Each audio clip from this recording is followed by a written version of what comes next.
na yalivyokuja wakajipange kwa ajili ya mchezo ujao.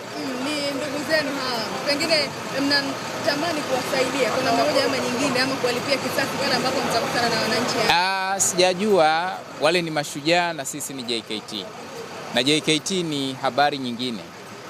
Nadhani leo wameongoza ligi, lakini kwa masaa, sababu kesho tuna mechi hapa na Singida Black Stars, na imani kwamba tutarejea katika nafasi yetu ya uongozi. Iweke sawa sawa, wanaongoza ligi kwa?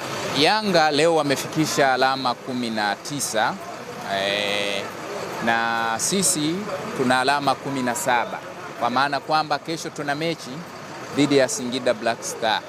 17 ukiongeza 3 unapata 20. Kwa hiyo tayari tutakuwa tumesharudi kwenye nafasi yetu. Ndio sababu nasema Yanga anaongoza tu kwa masaa, alafu sisi wenye juu yetu tunarudi mahala pake. Kama Singida unawachukulia kirahisi sana? Sio kirahisi.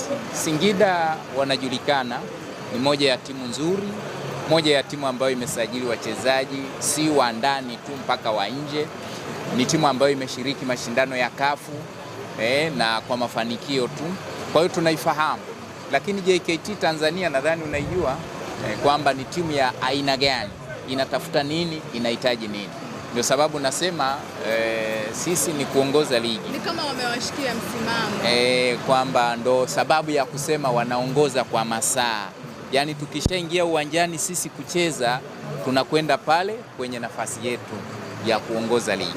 Kwa hiyo watumie huu muda wa masaa kadhaa kabla ya kesho, basi watakuwa kwenye nafasi ya kuongoza. Lakini nina imani kwa maandalizi tulionayo, uwezo tulionao, malengo tulionayo, kesho lazima turudi kileleni. Kwa hiyo kama ikiwezekana pia kupika supu pike. Kawaida yao nadhani. Hilo sio la kuwakumbusha, wako tayari nadhani kwa muda wote. Lakini kikubwa niseme tu kwamba sisi kesho tuko uwanjani dhidi ya Singida Black Star. Lengo letu ni kuhakikisha kwamba JKT inafanya vyema katika mchezo huo. Kwa hiyo tuwaombe wadau, wapenzi na mashabiki wetu wa JKT Tanzania kesho wajitokeze kwa wingi katika uwanja huu wa KMC, sisi tukiwa mgeni, ili waje waone ni kitu gani ambacho JKT Tanzania tumekiandaa. Tulijipanga kwa ajili ya mchezo dhidi ya Yanga ambao ulikuwa uchezo tarehe 16, lakini ghafla mchezo ule ukafutwa, ukapangiwa tarehe nyingine ambayo itatangazwa. Kwa sasa maandalizi yetu yamefanyika kikamilifu kwa ajili ya mchezo wa kesho dhidi ya Singida Black Star. Kwa hiyo niwaalike waje waone kandanda ambayo kila mmoja atakapotoka pale atakuwa amefurahi.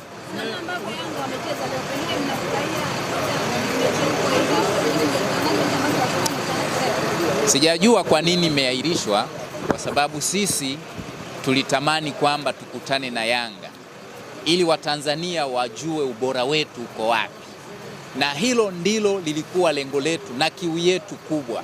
Tuliumia sana tulipopokea barua kwamba mechi yenu dhidi ya Yanga imeahirishwa. Unajua, ukicheza na anayedhaniwa anajua, alafu kamchapa tena kichapo kile ambacho kila mmoja anashangaa, watu wanathibitisha na kukubali ubora wako. Kwa hiyo sisi tuliumia sana tulipoambiwa mechi dhidi ya Yanga imeahirishwa, itapangiwa tarehe nyingine. Sijui ilikuwa kuwaje, labda wenzetu waliona mbali kwamba kupitia mguu pale mambo yatakuwa magumu. Kwa hiyo sisi tunashukuru kwamba mechi iliyo mbele yetu ni dhidi ya Singida Black Star. Watakuja tu, tarehe itapangwa, tutakutana, kwa sababu wao ndio wanaoonekana labda wako vizuri kiasi fulani, na sisi wazuri yao ndio tunaowataka ili watufanye na kutuonesha kwa fans wetu kwamba sisi ni wazuri kuliko wazuri wanaofikiriwa.